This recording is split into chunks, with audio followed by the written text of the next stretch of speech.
vision.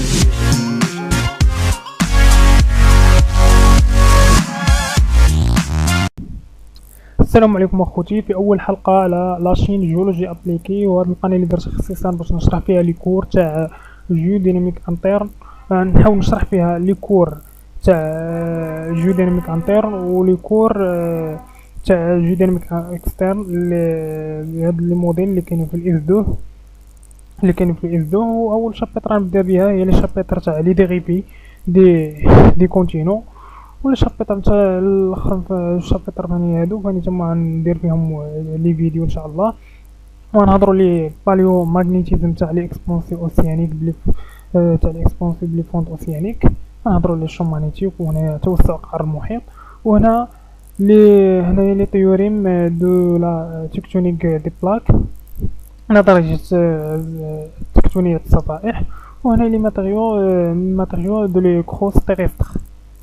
تنهضروا لي كروس هي لا كروت، هي لا كروت القشرة الأرضية.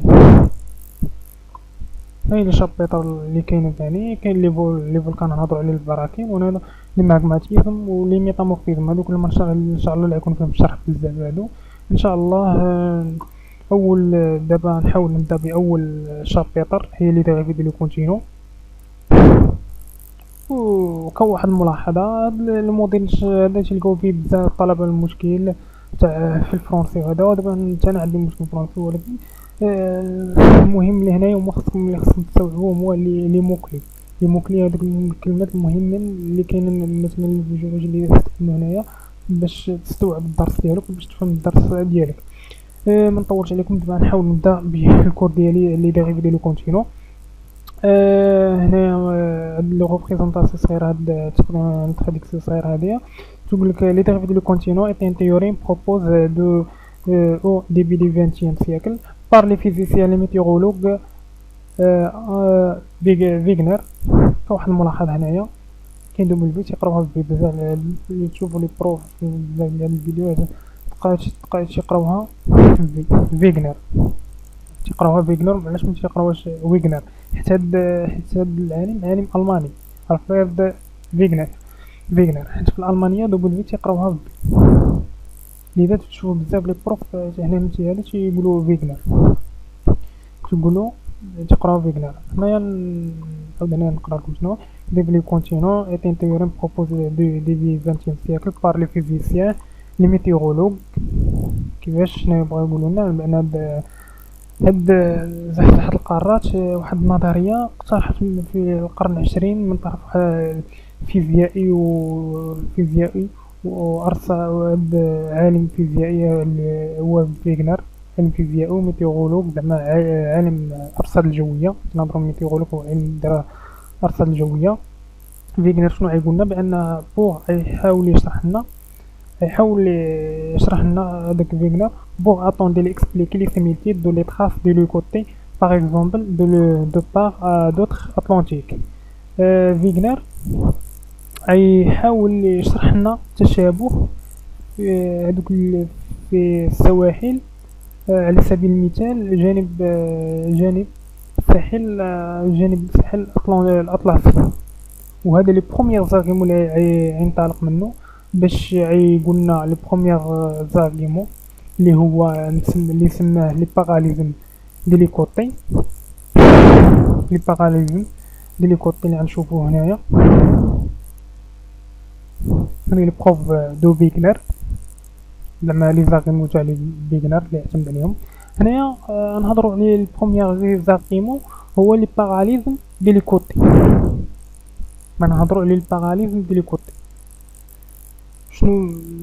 الا جينا نديرو واحد الترجمه حرفيه ما نوصلوش للمعنى، زعما لي باراليزم دي لي كوتي واش هذاك التوازي بين السواحل او هذا، ولكن شنو المقصود بهاد اللي بروميير زارغيمون تاع لي باراليزم ديال الكوتي؟ هو تيقول لك بانه كاين واحد التداخل، واحد التشابه بين القاره افريقيا وبين امريكا الجنوبيه.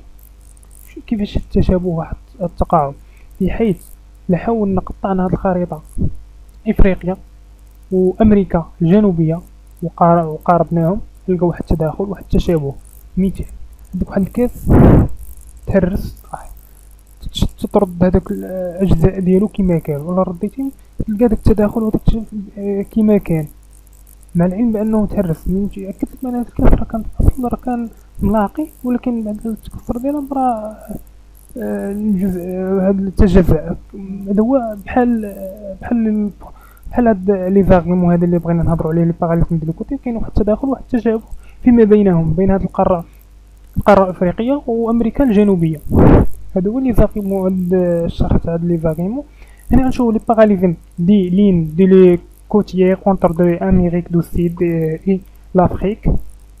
الباراليزم واحد التداخل، التشابه بين خطوط لي كوتيير اونتر امريك دو سيد اي افريك، بين امريكا الجنوبيه وافريقيا. وني تيقول لك لي كونستاتاسيون دو ميتيورولوج بيغنر دوبوي 1903. هاد هاد العطور زعما، او هاد زعما هاد لي زارغيمون التاريخ ديالو فاش بدا 1903. هاد 1903 باش ننطلق في هاد لي بروميير زارغيمون تاع اللي سماه لي باراليزم ديال الكوت. كما تشوفوا هنايا من خلال التقارب هاد القارات قربنا بيناتهم، وهذا تلقى واحد التداخل وواحد التشابه فيما بينهم. ماشي شحال القاره الامريكيه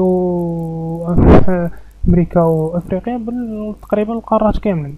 هنا تيقول لك لو كونستاتاسيون دو فيغنر مونطخ كو توت لي ماس لو كونتينون اون تيتي رينيي ان سول ماغا كونتينون لا بونجي. تقول لك بان إعادة تشكيل بيغنر باش يبين لنا بأن جميع هاد الكتل القارية كانت متحدة فيما بينها، متحدة فيما بينها قارة واحدة ماغا كونتيني اسمها لا بونجي. إلا بغينا نترجمو هاد الكلمة ما نقدرش نحطيو واحد الترجمة حرفية، ولكن المعنى ديالها غنحاول نقرب من المعنى ديالكم. المعنى ديالها هي بأن هاد المجموعة من القارات، نهضرو ميغا كونتينو، هي مجموعة من القارات اللي سماها بيغنر لا بونجي. هنايا الدات الحالي زعما فوقاش الوقيته اللي كانت فيها زعما بالقارات كانوا قاره واحده اللي يسمى العالم لابونجي. هنا غنشوفوا لي زارغيمون الثالث. لي زارغيمون الثالث لي ريبارتيسيون لي سيغتان لي فوسيل. وبعد المقررات او بعد البوليكوبات او بعد الكتوبه او هذا بلاصه هاد لي زارغيمون نلقاو لي باليونطولوجي. لي زارغيمون باليونطولوجي راه بحال باليونطولوجي شنو هو؟ الباليونطولوجي سي اون سيونس كي ايتيد لي فوسيل، هو واحد العلم دراسات المستحاثات نفسه. هنا تنقولوا ريبارتيسيون لي سيغتان لي فوسيل، توزيع بعض المستحاثات. وتنهضروا على المستحاثات واحد الفكره باش تفهموا مزيان. نهضروا على المستحاثات لي فوسيل راه ماشي جثه او شي حاجه. نهضروا على المستحاثات شنو الديفينيسيون ديالها؟ المستحاثات لي فوسيل c'est une trace ancienne de les êtres vivants soit végétal soit animal. هذا هو الديفينيسيون ديالهم باش تفهموا مزيان. هما واحد لي تراس اونسيان دو لي زيتر فيفون سوا فيجيتال سوا انيمال. وهنايا بعض الكائنات هنايا لي زيتر فيفون اللي كان اللي اعتمد عليهم بيغنر باش يهضر على هاد لي زارغيمون تاع لي بارتيسيب لي سيغتان دي فوسيل. كاين هنايا هاد الحيوان هذا هاد سينوغناتيفس غيبتي بحال الزاحف، اللاج ديالو 240 مليون سنه. وميزو زوريس بوتيت غيبتي بحال الزاحف صغير هنا دولاك دوس بانه كان تيعيش في بحيره من الماء. اللاج ديالو تيتراوح 260 مليون سنه. و ليسترون سوريس غيبتي لطيفتق لانه واحد الزاحف بري. اللاج ديالو تيتراوح من 240 مليون سنه. وهنايا غلوسون تيريس واحد لي بلون تيريفتق، يعني واحد النبات بري. اللاج ديالو 240 مليون سنه كما تشوفوا هنايا.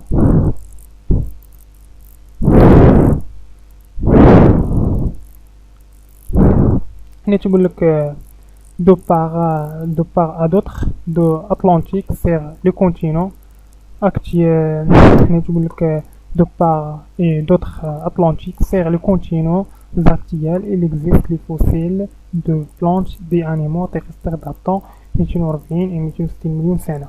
تقول على جانب المحيط الأطلسي في القارات الحالية هناك حفريات زعما ونباتات حيوانات برية التي يرجع تاريخها 240 إلى 260 مليون سنة. وهنايا لي غباطو مازال تنهضرو على هاد لي زاغيمو أرغيمو.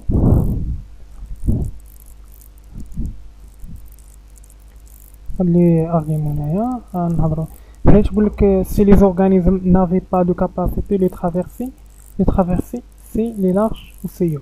شنو بغا يقولنا بان هاد لي زورغانيزم زعما العائلة على الكائنات اللي صفاتو الحيوانات تقولك بان هادو معندهمش القدرة باش العبور هداك الامتداد او المسافة كاملة كما تشوفو هنايا المسافة كاملة باش يعبروها باش نقدروا نقول بانه راه كانوا عايشين هنا وقطعوا هنا قطعوا هذا المحيط كامل وباش لقيناهم هنا. مما يتأكد بأن عدم القدرة ديالهم يؤكد بأن القارات كانوا قارة واحدة. علاش لقيناهم؟ بأن لقينا هاد الأطراف لي فوسيل في أمريكا وفي أفريقيا وفي مختلف القارات.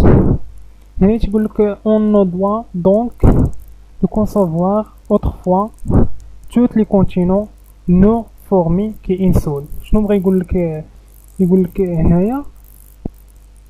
تقولك بغا يقولنا هنايا تقولك يجب علينا أن نضع في السابق بأن هاد القارات كانت قارة واحدة، بأن هاد الكائنات معندهاش القدرة بأن تقطع المسافة كاملة. شنو غنقدرو نبرهنو؟ بأن هاد القارات راه كانت قارة واحدة فيما بينها، لكن بأن هاد الكائنات كانت تعيشو في مختلف هاد القارات اللي كاينة. هاد القارة مختلف هاد القارات اللي يأكد بأن هاد الكائنات كانوا تيعيشو جميع القارات، بأن هادوك القارات كانوا مجموع في قارة واحدة اللي سماها العالم فيغنر لابونجي. نفس الهضرة اللي غطاتو في دي سبيس فوسيل زعما مختلف القارات. هنا كنتو تشوفو الكائنات مختلف الكائنات الحية في مختلف القارات. وهنايا نهضرو على لي تراس اونسيان دي غلاسياسيون، ما يعرفو بهاداك الآثار تاع القديمة تاع الجليد أو ما يعرفو بالعصور الجليدية. كفكرة على العصور الجليدية، العصور الجليدية كما تعرفوا هي واحد الفترة في التاريخ بأنه الثلج كان مغطي، نقدروا نقولوا مغطي الكرة الأرضية كاملة. وهاد نهضروا على العصور الجليدية هي كانت واحد دامت ملايين من السنين، ومن بين هذيك الفترة اللي كانت اختفت فيها الديناصورات، وكانت هذيك الفترة ومن بعدها ظهور الإنسان. تنهضروا على هذيك الفترة تاع اللي تسمى الجيولوجيا اكسبانسيون دو ماس او لي كريز بيولوجيك. تنهضروا لي كريز بيولوجيك هي سيت ان بيريود ديسباريسيون لي سور لي زيتر فيفون. فهمت؟ واحد الفترة اللي اختفت فيها واحد الأزمة بيولوجية، اختفت فيها بزاف من الكائنات، اختفت فيها بزاف الكائنات الحية من بينها الديناصورات. والعلماء تقولوا مباشرة تختفي الديناصورات ظهور الإنسان، والعلم لله. حنا معنا الموضوع ديالنا هذا نهضروا عليه هاد لي ترانسفونتي ديال لي غلاسياسيون كما تشوفوا هنايا. تقولك بأن هاد certains portions de le continent actuel, le continent des remarques des glaciations datant 250 مليون سنة indiquant que c'est les portions de le continent ont été recouvertes par une calotte glaciaire. شنو بغا يقولنا هنايا؟ بغا يقولنا بأن بعض هاد الأجزاء هاد القارة الحالية بأن لقاو بحال واحد العلامات، عندها واحد العلامات، هاد العلامات تاع هاد الجليد والتاريخ ديالهم متراوح من 250 مليون سنة. ويشير بأنه بذلك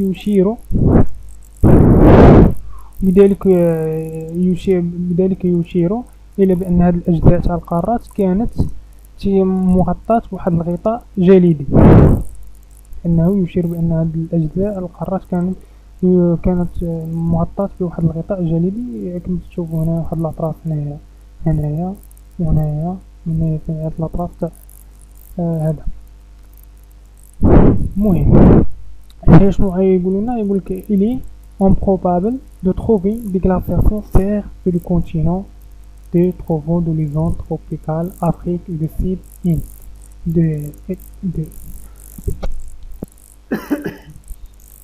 سمحلي. هنايا شنو بغا يقول لنا؟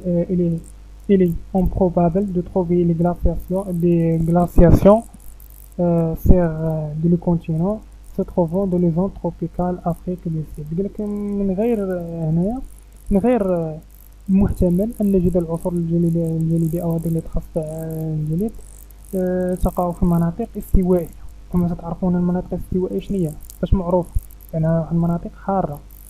كيفاش نلقاو في هاد الأطراف؟ لأن هاد الأطراف ديالها هاد الأطراف تاع الجليد مستحيل بأن نلقاو بأنه حضروا في واحد المنطقة حرارة. متأكد بأن القارات راه كانت هنايا، هادو كانوا بلاصتهم في الجنوب القطب الجنوبي تاع الأرض الجليدية، ومن خلال التباعد ديالهم وهذا بقاو واحد الأطراف تاع الجليد. هذا هو الفكرة اللي بغا يقولو هنايا. هنا كنتو تشوفو واحد الأطراف تاع الجليد. هنا تيقولك هذه هي الفكرة اللي بغات يقولك عندنا، هذه الفكرة ديالو بأنه كانوا هاد القارات مجموعين وهادي كانت قارة، وهنايا كانت وكان واحد الغطاء جليدي تيغطي هاد المنطقة كاملة.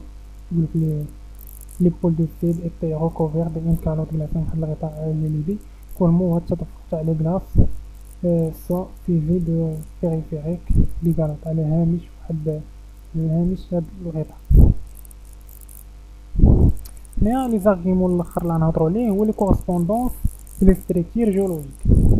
نهضرو على واحد التطابق في البنيات الجيولوجية. علاش نهضرو على هذا؟ هو يحاول دراسة هاد ليشين دو مونطال ولي بوكلي الدروع تاع هاد ليشين دو مونطال، ويحاول يقارن بين لي غوش اللي كاينين هنايا ولي غوش اللي كاينين هنايا، ويلقى واحد التطابق في البنيات ديالها. من يتأكد بأن هاد ليشين دو مونطال راه تكونوا نفس الفترة، وبأنهم كانوا بأن القارات كانوا فيما بينهم قارة واحدة.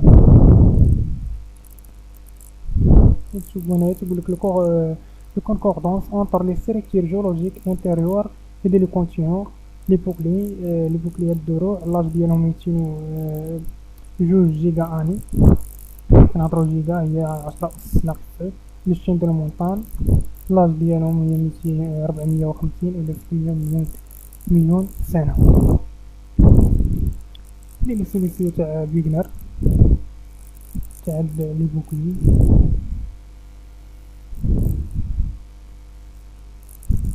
هنايا لي تخوا ديال الشين دو المونطان ابالاش كاين اللي كاين في إيست دو أمريك دو نور، و موريتاني اللي كاينه في النور ويست دو أمريك، وكاليدوني اللي كاينين في جزيرة ديال دو بريطانيك، وسكاندينافي. قالك نو فورمون كي اون سول دو شين دو كونتيني سي اون رابروش دو لي كونتينون دو لي مانيير دو فيغنر. من حيث القارن بين هاد لي شين دو المونطان تلاحظوا واحد التطابق في البنيات ديالهم لهاد الطروا لي شين دو المونطان، واللاج دي فورماسيون ديالهم هي 470 إلى 350 مليون سنة. هنايا لي مشكل،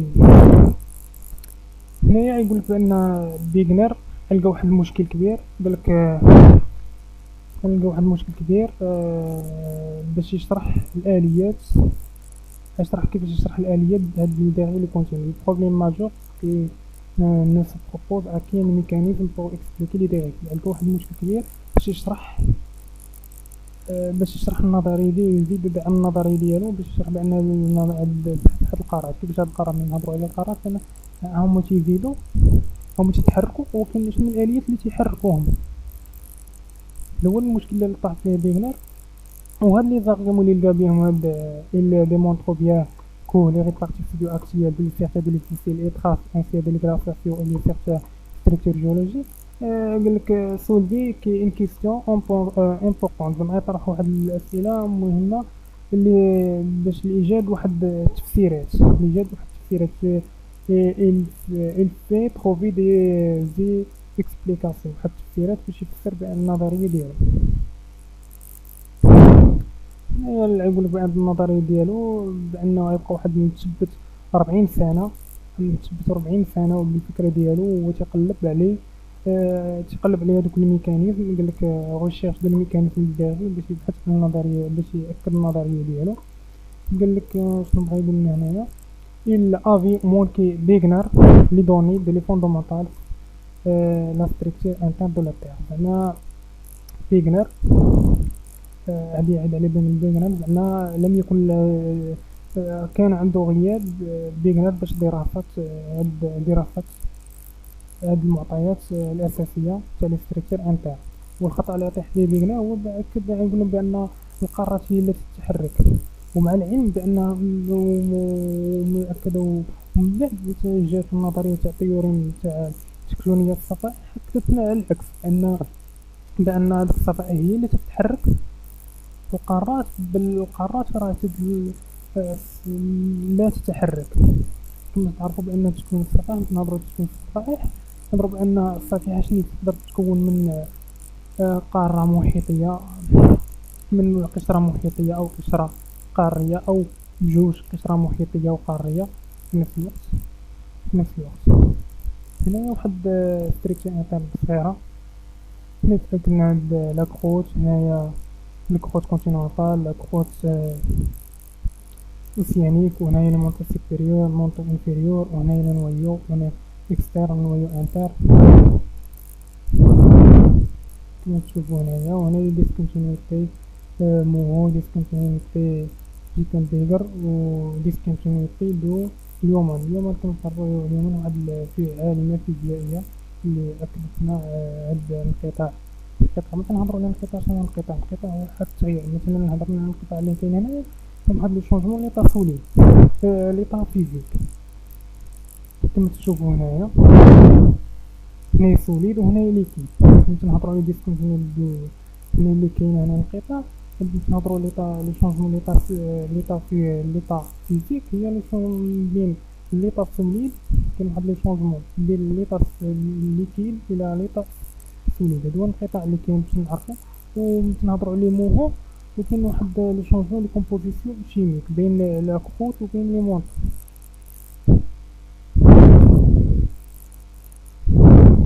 واحد غيزيمي صغير هنايا يلخص البنية تاع الأرض. هنايا لا كروت كونتينونتال، لا كروت اوسيانيك، وهنايا كاين لا مونطو سوبيريور، مونطو انفيريور، ديسكونتينيو دو موفو الى اخره. نحاول نشرح واحد الفكرة صغيرة هنايا ونكون سالي في الدرس تاع لي دايفيد لو كونتينيو. السؤال صغير هنايا نطرحو عليكم: شنو الفرق بين الجرانيت والبازالت؟ كما تعرفوا هنا يقول لك الكونتينونتال لي غوش بلي ماجور اللي كاينين، لي غوش جرانيتيك، لي غوش انترميديير. وهنايا في الاوسيانيك كاين بلي ماجور، كاين لي بازالت. شنو الفرق بين لي بازالت ولي جرانيت؟ الفرق بين لي بازالت و الجرانيت بان كاين نهضروا على التسميه تاع لي غوش ماغماتيك. كاين دو تيب، كاين غوش بلوتونيك و فولكانيك. و بالنسبه للجرانيت هو واحد لي غوش ماغماتيك بلوتونيك. الرفواديسمو ديالو لونش، درجة داك التبريد ديالو درجة التبريد ديالو بطيئة، تيتبرد في باطن الأرض. أما هذا على العكس، تيتبرد خارج الأرض. هذا تيسميه واحد لو غوش ماغماتيك فولكانيك. تكون واحد التبريد سريع، تسمونو لو رفواديسمو غابيد. لذا هذا تنقولو بأنه كيفاش نقولو هذا أسيد وهذا باسيك على حسب البورسونتاج تاع السيليس. هنا عندو لو بورسونتاج كبيرة وهذا عنده بورسونتاج تاع السيليس صغيرة.